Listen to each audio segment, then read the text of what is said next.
Welcome back, Cobra fans. I'm Major LaRue, and I'm here with Bo Neal, and we're back to talk about this week's update. Now, for the last time, let's talk about how cross country finished their season. Cade Simons and Elise Bullock are the SPNI top performers of the week. They both qualified for state all 4 years in high school and in their cross country career. Yeah, they had a really great career. All four of those seniors sound like they had a fun time at state, and excited to see what they move on to their future. But the rest of the cross country girls, they placed 16 overall in state at the meet in Round Rock. Their following results were Kate Simons placing 50th with a time of 12 minutes and 43 seconds. Elise Bullock placed 123rd with a time of 13 minutes and 48 seconds. Carly Burrow placed 132nd with a time of 13 minutes and 58 seconds. Addison Hunt placed 136th with a time of 14 minutes and 7 seconds. Kylie Benavides placed 143rd with a time of 14 minutes and 18 seconds. Kaylee Carl placed 146th with a time of 14 minutes and 29 seconds. And Shelby Fletcher placed 150th with a time of 14 minutes and 46 seconds. Coach Elkins is extremely proud of them. They overcame many challenges this year, and in order to win district, placed 4th in Region 4 and finished 16th in the state. Speaking of playoff, let's talk about some volleyball. Volleyball is currently on their playoff run right now. Celia Jalufka was the player of the week with 13 kills on 32 attempts to hit a .313. She also had 4 digs and a block to add on to her hitting percentage. Cobra Volleyball played their last district game 2 weeks ago against Tidehaven at Tidehaven. Cobra Volleyball played a playoff warm-up match against Victoria West at home.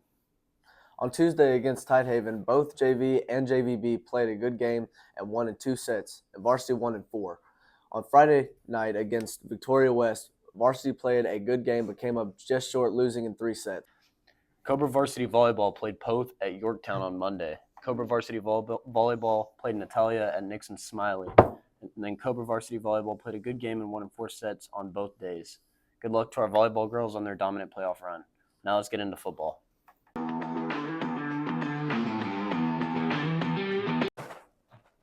2 weeks ago, varsity played East Bernard, and the offensive athlete of the week was Josiah Lopez. The defensive athlete of the week was Zach Villarreal.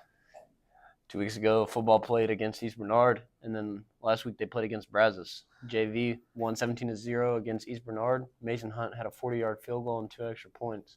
The touchdowns were scored by Cooper Francis Tyler Barnett with a passing touchdown to Wyatt Kurtz. JV won 32-14 against Brazos in the first half. Jaden Dornack had a rushing touchdown, and Wyatt Kurtz also had a touchdown. In the second half, Caleb Leita had an interception, and Dornack got 2 more touchdowns in the second half. Wyatt Kurtz also was able to get a rushing touchdown. Varsity lost the last 2 games of the season, ending their season. It was a great season for the Cobras, and exciting to see what the future holds for them next year. As volleyball is in the midst of post-play, basketball started their season. Girls basketball started their first game last week at home. Lila Kellis is the SPNI top performer of the week, leading with 12 points, 9 rebounds, and 6 assists. The Cobra girl basketball team played a maroon and gray scrimmage last Tuesday afternoon.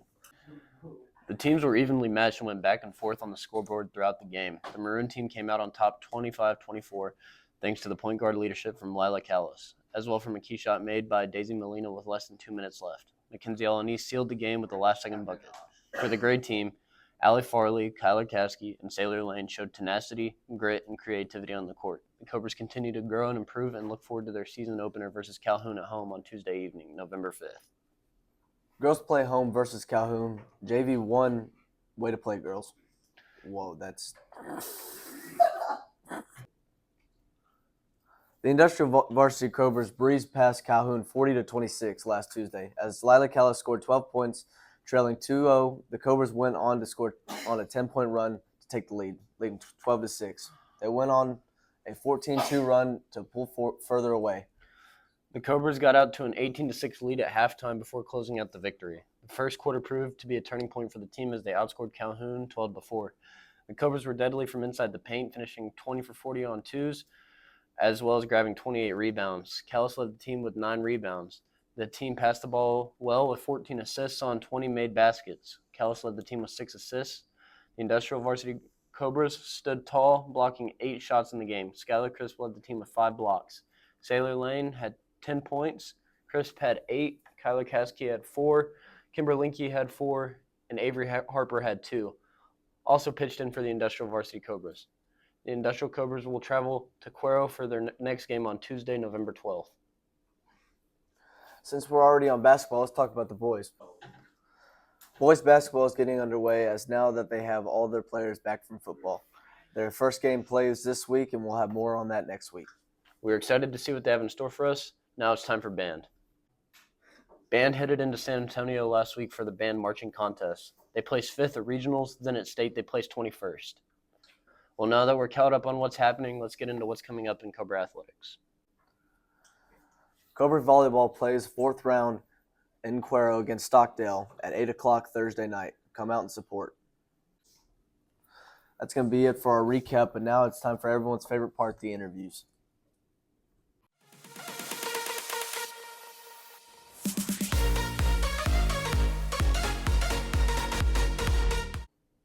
Now it's time for the interviews, and I'm here with Coach Dunn. Welcome, Coach Dunn, and we're just going to ask you a few questions today. So how has practice been any different, with playoffs starting and all that?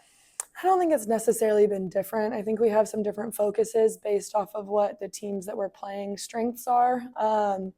We've been a little bit more critical about us executing what are being asked of us. Like yesterday, we were really focusing on talking on serve receive, and when kids weren't doing it, instead of just kind of moving on, we called them out, made sure that they started doing it, just because we're a really good team when we focus and we do what we're supposed to. And when we don't, sometimes it's a little scary. Well, I know it's hard, volleyball's hard and all that, but what are your team goals going into playoffs? Well, I think that, currently right now we're going to play in the regional finals tonight. And I think that really and truly my dad a couple weeks ago summed it up. I think that we're good enough to play with any 3A team in the state of Texas on a good day, but also on a bad day, any team in the state of Texas can beat us. And so we really came out and we showed out against Hebronville. We finally put a whole match together where we didn't let up at all. And so I think we're kind of edging towards our peak at the right times. Yeah. And what has been your main focus with the team at practice? Like I said, I think kind of just honing in, and everybody has a job to do and they don't ever get to take plays off. Throughout district, pretty much with everybody except Columbus, we were able to take plays off. Everybody got playing time. And so now with playoffs, we're playing teams that's not really an option because it's do or die. And so just making sure that everybody's focused, making sure that nobody's taking any plays off, I think has really been our big focus. Yeah. I feel like you might And what do you do to solve any problems that the team has? We are really big on the kids solving their own problems as much as possible. So if we're in a drill and we're really struggling, a lot of the times I'll say okay, 30-second timeout, get together, talk about what we need to do. If that doesn't work, then I interject. And we just kind of talk about it, what needs to happen, what's not happening. And it's really a lot of accountability on the kids. And speaking of practice, when you're watching, what would you think some weaknesses and strengths we have as a team?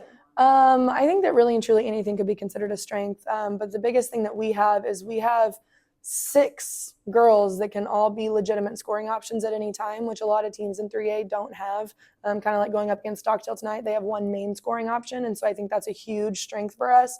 And like I said earlier, I think our biggest weakness is just taking plays off. When we come in and we're focused and we're trusting each other, it's great. But that's not always the attitude that we come in with. So we're trying to figure out a way to make that more consistent. Yeah. Well, thank you so much, Coach Dunn, and we appreciate you taking the time to come out today, and good luck with the rest of your season. Thank you. Thank you so much for joining me today, Coach Anderson. I am so excited to see how basketball season is starting. Thanks for having me. I've got some questions for you. So Okay. My first question is, how have practices been going so far? Practices have been going fairly well for us. Everybody shows up ready to work. We've been reminding ourselves of some fundamentals that we have to work on, but everybody's been making the most use of our time. So practices have been going fairly well for us. We have to kind of struggle sometimes to create a game-like situation and play with that intensity, but everybody's getting better every day. Okay. Thank you. You're welcome. Has there been anyone that has caught your eye that has improved since last season? Yeah, for sure. There's several people that that is very evident that they put in some work over the summer. We've got several folks who are young but are coming up. Lila Collis is one that comes to mind. Kyler Caskey. And I'm really impressed with some of our freshmen that have come up. Some of those will make an impact on JV. We're still waiting on a lot of our friends from volleyball to come over. Yeah. But so far we've got several folks, especially the ones I mentioned, but also Skylar Crisp, Sailor Lane, Lanai Evans, Bella Vargas are all going to be great for us down low in the post. And they've shown a lot of improvement, so we're super excited about that. Okay. So how do y'all think that y'all will perform as a team in y'all's upcoming preseason scrimmages and games? Well, we've had 2 scrimmages so far, and we've played 2 games. And every game gets a little bit better. We played Cuero this past week, and really they're a great team, so it was a pretty tough loss. But we've played well. The girls show improvement, and we're just getting ready for district as we go. So each and every game is important to take away the learnings from that and then put it in the next game. Okay, and my last question for you is, have the players been implementing what they learn in practice in the games as well? Sure. I mean, that's the biggest challenge when you're working as a team, is it's really great to put stuff in practice, and it's easy in practice because you're playing against yourselves and you have to create a game-like situation. And I would say that we're getting better about putting in stuff in the game that we learned in practice. But as you know, and as anybody who's ever played a sport knows, when you're in the game, sometimes your brain is just kind of woo, and we have to remind them, like, we know how to do this. Let's settle down and do what we know. So that would be a growing edge for us. It's one thing to do it in practice, but you have to make it happen in the game. Yes, ma'am. So, I totally agree. yeah. Yes. Well, thank you so much, Coach Anderson, for your time. You're welcome. That's all I have for you. All right. Appreciate it.